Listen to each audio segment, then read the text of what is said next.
परमेश्वर के वचन को सुनने के लिए कितने लोग तैयार हैं?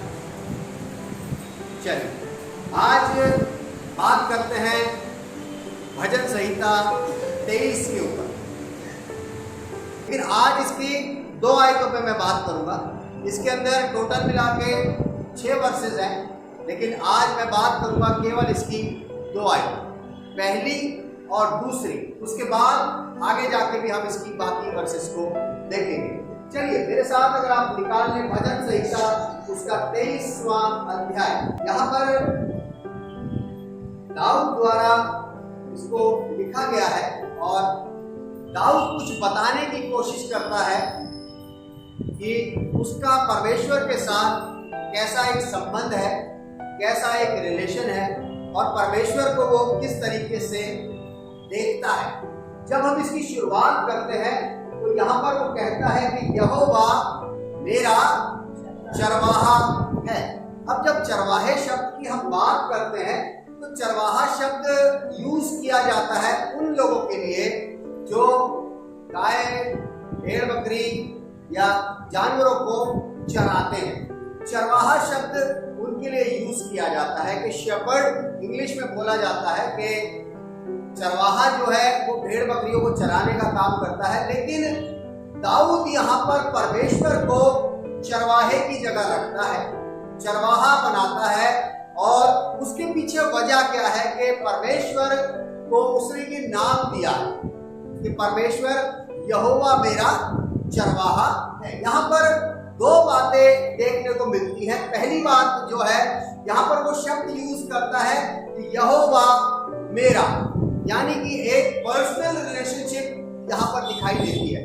वो ये नहीं कहता कि यहोवा हमारा या उनका या इनका, इन शब्दों का इस्तेमाल नहीं किया गया है। लेकिन अगर आप भजन संहिता पढ़ेंगे तो बहुत सी जगह इनका, उनका, हमारा, इस तरीके के शब्दों का यूज किया है दाऊद ने।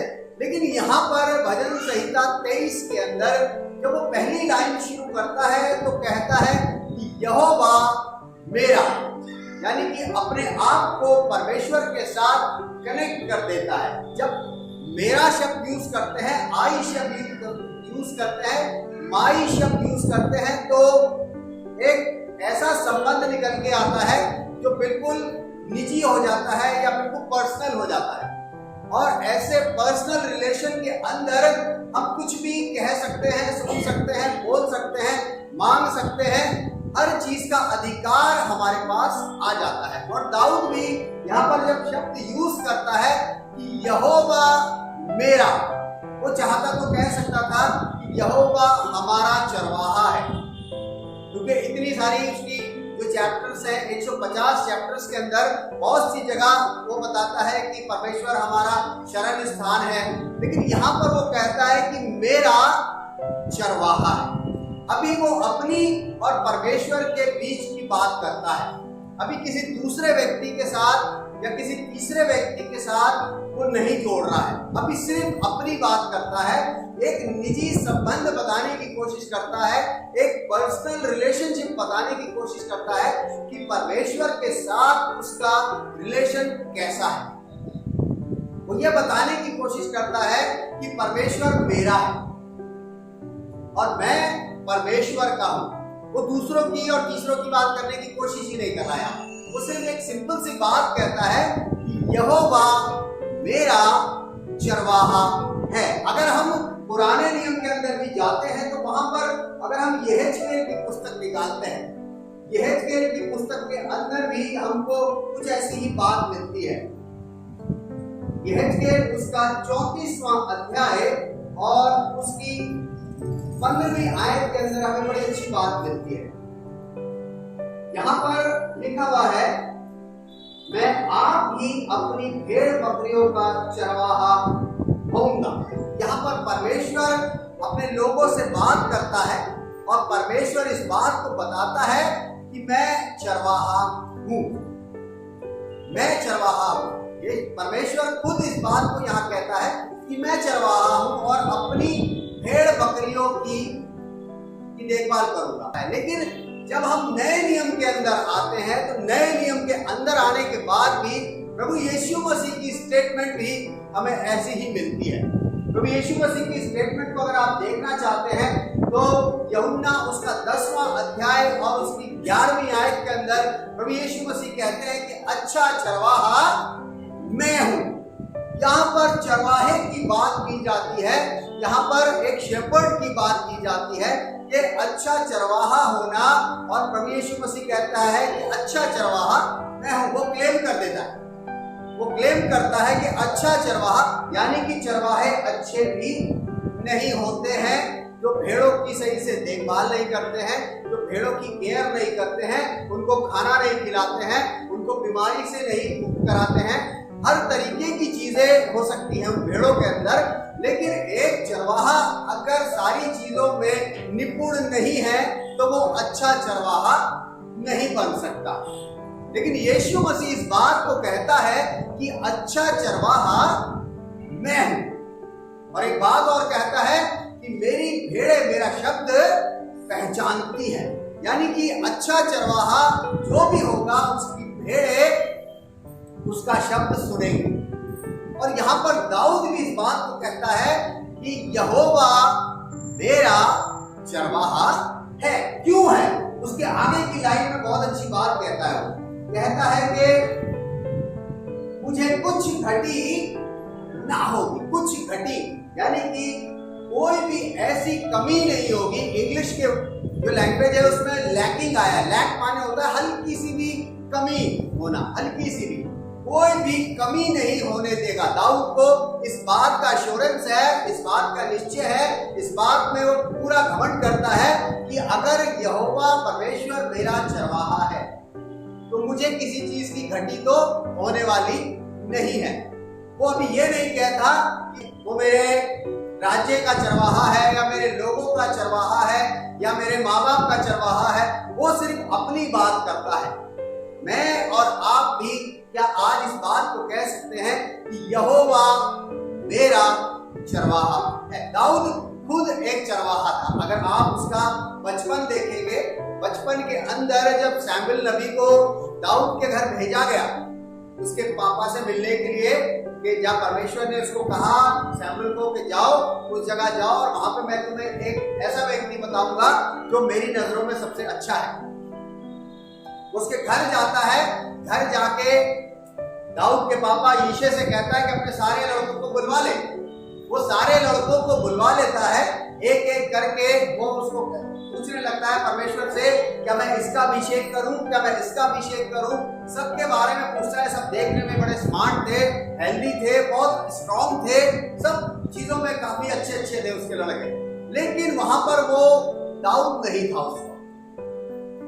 तब सैमुएल पूछता है परमेश्वर ने सारे लोगों के लिए मना कर दिया, क्या तेरा कोई और भी लड़का अभी बाकी है? कहता हाँ एक है जो सबसे छोटा है। कहता वो कहाँ है? कहता वो भेड़ बकरियों को चराने वाला है, वो वहीं चरा रहा है। हम देखते हैं कि दाऊद को इस बात का एश्योरेंस है कि यहोवा मेरा चरवाहा है तो मुझे किसी बात की कमी नहीं है, मुझे कोई खतरा नहीं है, मुझे कोई डर नहीं है, मुझे कुछ ऐसा नहीं है जो मेरे साथ घटित हो सके। इसलिए वो इस बात को कहता है कि यहोवा मेरा चरवाहा है और मुझे कोई कमी में क्या क्या चीजें आ सकती हैं। हम सोचते हैं कि सिर्फ खाने पीने की कमी हो सकती है, कपड़े की कमी हो सकती है, पैसे की कमी हो सकती है। कमियां बहुत तरीके की होती है हमारे जीवन के अंदर। अगर हम कमियों की लिस्ट बनाना शुरू कर दें तो हमें पता चल जाएगा किस किस चीज की लैकिंग हमारे जिंदगियों में है। यहाँ पर कुछ चीजें मैं आपको बताना चाहूंगा कि जो कमियां हमारे अंदर कॉमनली पाई जाती हैं। और यहाँ पर पहली कमी खाने पीने।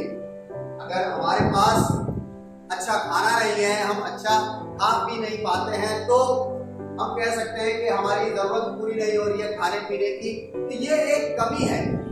ये कमी क्यों है ये सोचना है कि हमारे पास इस तरीके की कमी क्यों है। दूसरी बात अगर हम देखते हैं तो पहनने की, हम क्या पहनते हैं, अगर हमारे पास पहनने को नहीं है सही से तो ऐसा क्यों है।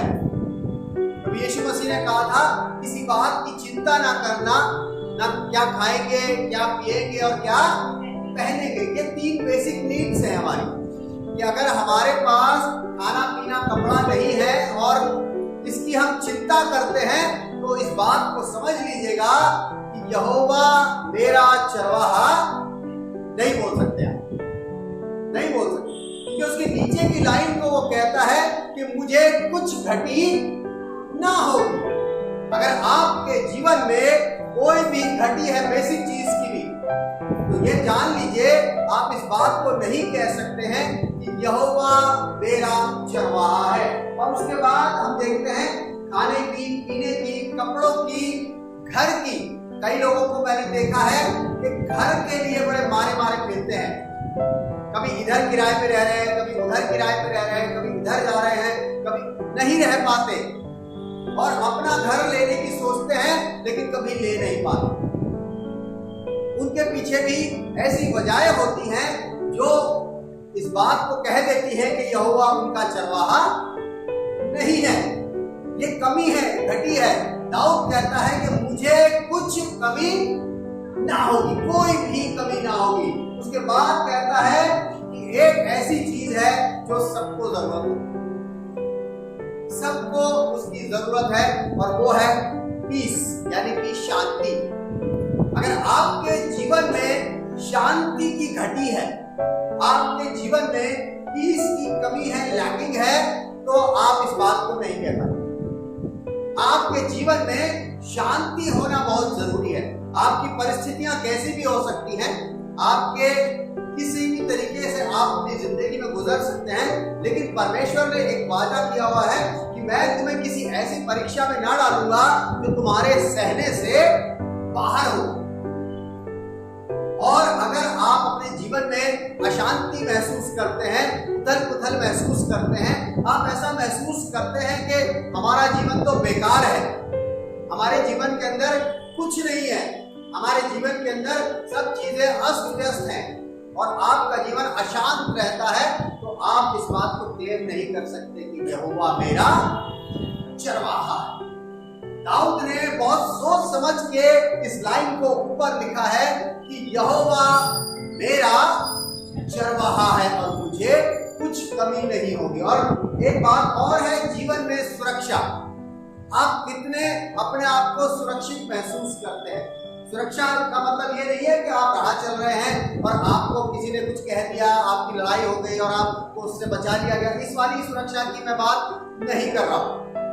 मैं उन चीजों से सुरक्षा की बात करता हूं जो आपके जीवन में मानसिक रूप से, शारीरिक रूप से और भौतिक रूप से आपको नुकसान पहुंचाती है। अगर ये सब चीजें आपके जीवन में आपको बार बार हिट करती हैं, बार बार आपको नुकसान पहुंचाती हैं, तो आप सुरक्षित नहीं हैं। और आपका सुरक्षित होना बहुत जरूरी है। और सुरक्षित कब होंगे, ये दाऊद क्यों कहता है?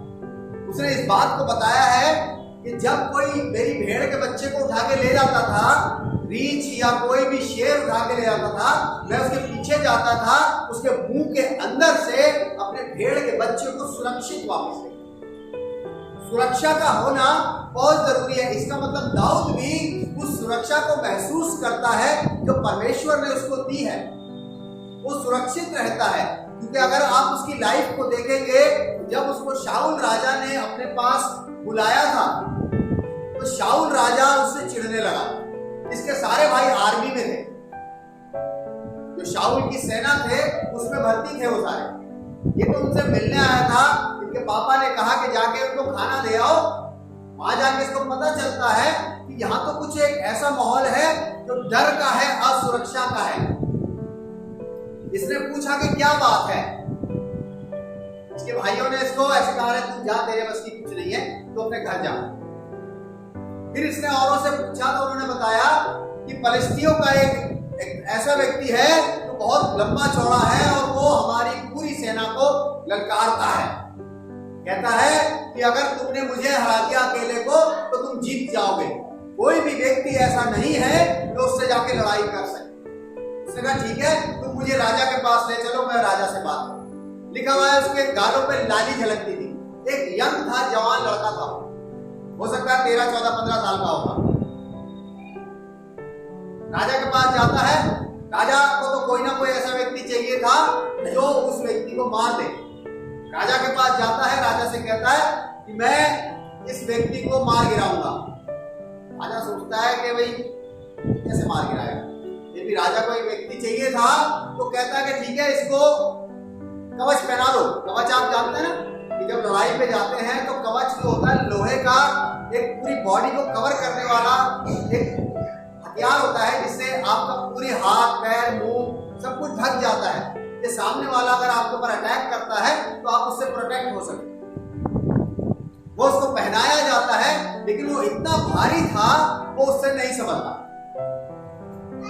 वो कहता है इसे उतार दो, मैं नहीं पहनना चाहता इसे, मैं ऐसे ही जाऊंगा। उसने कहा ठीक है भाई, अब तुम नहीं जाना चाहते हो तो कोई बात। वो कहता है मैं सिर्फ अपने परमेश्वर के नाम से जाऊंगा जो मेरी सुरक्षा करता है। वो जाता है, उसको ललकारता है और वहां जाके अपने एक छोटे से गोफन से उसके सर में छेद कर देता और उसी की तलवार से उसकी गर्दन को अलग कर देता है। जब उसको ललकारता है तो वो पता क्या बोलता है, कहता है क्या तू मुझे कुत्ता समझता है जो मेरे से लड़ने के लिए लाठी और ये गोफन लेकर आया है? वो कहता है कि तू तो बड़े बड़े नामों के साथ आता है, मैं तो अपने परमेश्वर यहोवा के नाम के साथ आता हूं। जो मेरी रक्षा करता है, जो मेरी सुरक्षा करता है, वो मुझे बचाएगा। इन एक्सपीरियंस के बाद ही दाऊद इस बात को कहता है कि यहोवा मेरा चरवाहा है और मुझे कुछ भी कमी नहीं होगी। कोई कमी नहीं है उसे, कोई लैकिंग नहीं है, कोई घटी नहीं है। इसलिए वो इस बात को दावे के साथ लिख देता है कि अगर यहोवा मेरा चरवाहा है तो मेरे पास कोई कमी नहीं होगी। अगर आपके पास कमी है, आपके पास लैकिंग है, आपके पास घटी है, तो आप कैसे कह पाएंगे कि यहोवा मेरा चरवाहा है? मेरे अजीजों, इस बात को समझना बहुत जरूरी है। और यहां पर जब हम उसकी अगली आयत देखते हैं, दूसरी आयत के अंदर यहाँ पे बड़ा अच्छा लिखा हुआ है कि वो मुझे हरी हरी चराइयों में बैठाता है। अब आप कहेंगे कि दाऊद तो एक इंसान है, उसको हरी हरी चरागाहों में बैठाने का मतलब क्या है? दाऊद अपने आप को एक भेड़ बनाता है और भेड़ बड़ा अच्छा काम करती है। भेड़ अपने चरवाहे की आवाज को पहचानती है और उसके पीछे चलती है। कभी भी आप नोट कीजिएगा, अगर आपने देखा होगा कि जब भेड़ बकरियों के चराने वाले उनको लेके जाते हैं तो कभी आप नोटिस कीजिएगा कि बड़ा कॉमन सी बात है कि जो बकरियां होती हैं वो चलते चलते इधर उधर जब हरियाली देखती हैं या कोई भी चीज देखती है तो वो लपक लेती है उधर। लेकिन भेड़ों के अंदर एक बड़ी अच्छी आदत होती है कि जब तक उनका चरवाहा उनको चरने वाली जगह पे ले जाके वहां छोड़ नहीं देता, तब तक वो इधर उधर मुंह नहीं मारती। वो उसके पीछे पीछे चलती रहती हैं और वो उसकी आवाज को पहचानती है। आप देख लीजिएगा, आप किसी भेड़ के पास जाइएगा, किसी चरवाहे के साथ जो चरा रहा हो, और उसकी भेड़ को खूब आवाज लगाइएगा। उसका भेड़ का नाम भी होगा तो नाम भी पूछ लीजिएगा। जो भी नाम उसने अपनी भेड़ का रखा हो उसको पूछिएगा कि भाई आपकी भेड़ का क्या नाम है। आप उसके भेड़ के नाम को प्यार से भी बुलाइएगा, वो देखेगी नहीं आपकी तरफ। उसका काम क्या होगा, वो जिधर खड़ी है वो उधर अपना सिर्फ घास खा रही है या जो भी उसको खाने को दिया हुआ है वो अपने नीचे झुक के खा रही है। लेकिन जैसे ही दूर खड़ा हुआ उसका चरवाहा उसको आवाज लगाएगा, कोई भी साउंड अपने चरवाहे की वो सुनेगी, फौरन मुड़ के देखेगी। क्यों? बाइबल इस बात को कहती है कि मेरी भेड़ें मेरा शब्द पहचानती है। भेड़ों के अंदर एक खासियत होती है, वो इधर उधर नहीं भटकती, वो अपने चरवाहे के पीछे चलती हैं, और जो पीछे नहीं चलती उनको बकरियों की कैटेगरी में रखा जाता है। आपको पता है बाइबल के अंदर भी जो लोग हैं, परमेश्वर कहता है कि ये मेरे लोग हैं, मैं इनको अच्छी चरागाहों में बैठाऊंगा, इनकी देखभाल करूंगा, इनकी केयर करूंगा। परमेश्वर अपने लोगों को भेड़ कहता है, और जो उसकी बात नहीं सुनते, उसके पीछे नहीं चलते, उसकी बातों को नहीं मानते हैं, उनको बकरियां कहते हैं, क्योंकि वो कभी भी कहीं भी मुड़ सकती है, कभी भी कहीं भी जा सकती है, कभी भी कुछ भी खा सकती है। उनको अगर कोई ऐसे करेगा, हरी घास दिखाएगा और कुछ करेगा तो उसके पास मुड़ के उसके पास खाने लगेगी। लेकिन भेड़ के अंदर ये आदत नहीं होती है, इसलिए बाइबल के अंदर भेड़ को इतना महत्व दिया जाता है, क्योंकि भेड़ एक ओबीडिएंट जानवर है। भेड़ एक कहना मानने वाला पशु है और इंसानों को भी इसी तरीके से होना है। अगर हम कहते हैं कि परमेश्वर यहोवा मेरा चरवाहा है, अगर वो मेरा चरवाहा है तो मुझे भेड़ बनना है, मुझे भेड़ बनना है। बकरी की कैटेगरी में अगर मैं हूं तो मुझे बाहर आना है। अगर अब तक मैं भेड़ नहीं थी या बकरी बने हुआ था तो मुझे वहां से घूम के चरवाहे के पीछे चलना पड़ा। लोग कहते हैं कि पास्टर भी चरवाहा होता है, लेकिन कलीसिया में भेड़ और बकरियां दोनों होती हैं, आपको पता है। पास्टर को चरवाहे का नाम दे दिया गया है, लेकिन कलीसिया में भेड़ और बकरी दोनों है, खाली भेड़े नहीं बोले जाते। प्रभु यीशु मसीह ने इसलिए बोला कि मेरी भेड़े, यहां पर वो कह रहा है हमारी भेड़े नहीं कह रहा है, क्या कह रहा है?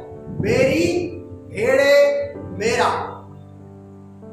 ये दोनों पर्सनल रिलेशनशिप में आ गए कि मेरी भेड़े मेरा शब्द पहचानती है। यीशु मसीह खुद इस बात को कहता है और दाऊद भी इसलिए कहता है कि यहोवा मेरा चरवाहा है, और फिर कहता है कि वो मुझे हरी हरी चराइयों में बैठाता है। आपको वो कंफर्ट जोन में रखेगा हमेशा, आपको किसी ऐसे जोन में जाने ही नहीं देगा जहां पे आपको तकलीफें हो। आपके लिए वो हमेशा अच्छी चीजें मुहैया कराएगा, हमेशा आपके लिए बेस्ट चीजें लेके आएगा, हमेशा आपको ऐसी चीजें प्रोवाइड कराएगा जो आपके लिए बेस्ट हो। बेकार की चीजें आपके लिए नहीं आएंगी, ऐसी चीजें आपके जीवन में नहीं आएंगी जो आपको अच्छी नहीं लगती हो, लेकिन ऐसी चीजें आपके जीवन में आएंगी जो आपको खुद अच्छी लगे। परमेश्वर आपके लिए ऐसी चीजें मुहैया कराएगा। और जब आप इस बात को कहना सीख जाएंगे कि यहोवा मेरा चरवाहा है, तो आप देखेंगे कि आपका जीवन कैसे बदलेगा। क्योंकि उस वक्त आपको सिर्फ एक काम करना हो, जब आपने मेरा शब्द लगा दिया तो आपको परमेश्वर के पीछे चलना भी पड़ेगा, आपको परमेश्वर की बातों को मानना भी पड़ेगा, परमेश्वर की बातें जो होती हैं उनको समझना भी पड़ेगा। परमेश्वर की बातें आपके पास कहां से पहुंचेंगी? परमेश्वर के वचन से पहुंचेंगी और परमेश्वर के दासों के द्वारा आपके पास पहुंचेंगी। अगर आप उन बातों को समझ लेंगे तो आपके जीवन के अंदर भलाई आ जाएगी। लिखा हुआ है कि सारी बातें मिलकर भलाई को उत्पन्न करती हैं, किनके लिए? जो यहोवा से प्रेम करते हैं। सारी बातें मिलकर, कोई भी एक बात नहीं छूटेगी, सारी बातें भलाई ले आएंगे आपके जीवन में। यहां पर कहता है कि वो मुझे हरी हरी चराइयों में बैठाता है, और नीचे कहता है कि वो मुझे सुखदाई जल के झरने के पास, सुखदाई जल।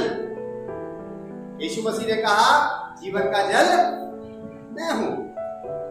पानी की बात की जा रही है और आपको वो ऐसे पानी के पास रखेगा जो आपको सुख दे। पानी कई तरीके का होता है, समुद्र का पानी कोई पीना नहीं पसंद करेगा, क्यों? क्योंकि वो खारा होता है। मीठा पानी सब पीना पसंद करते हैं। अगर हम इजराइलियों की बात करते हैं तो जब मूसा इजराइलियों को लेके जंगल में घूम रहा था, उन्हें प्यास लगी, उन्होंने शोर मचाना शुरू कर दिया। एक जगह मूसा पहुंचता है, वहां देखता है कि वहां से पानी निकल रहा है, लेकिन वो पानी खारा था। और वो सारे लोग बड़बड़ाने लगे, गुर्राने लगे मूसा के ऊपर। मूसा ने परमेश्वर से कहा कि ये लोग देखो ऐसा कर रहे हैं, मेरे साथ बदतमीजी कर रहे हैं, बताओ मैं क्या करूं? परमेश्वर ने कहा कुछ मत कर, एक पत्ता ले और उस पानी में गिरा दो, पानी। उन्होंने फिर उस पानी को पिया, वो पानी मीठा। तो यहां पर भी दाऊद कहता है कि वो मुझे सुखदाई, जो जल आपको सुख देगा, उसके पास लेके जाए। जो झरना आपके जीवन में सुख दे, दुख वाला नहीं, दुख तो देगा ही नहीं वो। अगर आपके जीवन में दुख आता है तो आप उसके पास आइए। ऐसा नहीं था कि दाऊद की लाइफ बड़ी स्मूथ चल रही थी, इसकी लाइफ में भी बहुत उथल पुथल थी। शाऊल हमेशा इसको मारने की फिराक में लगा रहता था। जब ये लड़ाइयां जीत के आता था तो लोग नारे लगाते थे कि शाऊल ने हजारों को हराया लेकिन दाऊद ने लाखों को हराया। वो चिढ़ने लगा, इसके पीछे पड़ गया। ये बेचारा छुप छुप के रहता था, आप कहेंगे छुप के भी रहता था, डर के भी रहता था, इधर उधर भागा रहता था, तो इसमें क्या अच्छी बात है? फिर क्यों बोल रहा है कि यहोवा मेरा चरवाहा है? लेकिन हमेशा जब आप इसकी पूरी स्टोरी पढ़ेंगे तो आपको यही पता चलेगा कि ये हर परिस्थिति से बड़े आराम से बाहर आता है। परिस्थितियां आती जरूर थी, ऐसी आ जाती थी कि शायद इसके बस की नहीं थी उनसे बाहर निकलना, लेकिन परमेश्वर इसको वहां से बड़ी इजीली बाहर करता है। हर जगह से इसे सेव करता, हर जगह से इसको बचा के लेके आता, और तभी ये कहता है कि वो मुझे सुखदायी जल के झरने के पास ये चलता है। हरी हरी चराइयों में भी बिठाएगा और सुखदायी जल के झरने के पास भी आपको वो लेकर जाएगा। मेरे अजीजों, इसलिए एक बात को जान लीजिए कि अगर आप इस बात को नहीं कहते अब तक, यहोवा मेरा चरवाहा है, तो आज से इस बात को रिपीट करना शुरू कर दीजिए कि यहोवा मेरा चरवाहा है, मुझे कुछ घटी ना होगी, वो मुझे हरी हरी चराइयों में बैठाता है, वो मुझे सुखदायी जल के झरने के पास लिए चलता है। जब आप इस बात को बोलना शुरू कर देंगे तो आप देखेंगे कि आपका जीवन कैसे चेंज हो रहा है, बदल रहा है। जब आप अच्छी चीजें क्लेम करेंगे तो आपके जीवन में अच्छी चीजें होनी शुरू हो जाएंगी। अभी यहाँ पर एक आयत पढ़ी गई थी कि अपने मुंह के सृजनहार, हम अपने मुंह से बोलते क्या है, हम अपने लिए क्या बोलते हैं।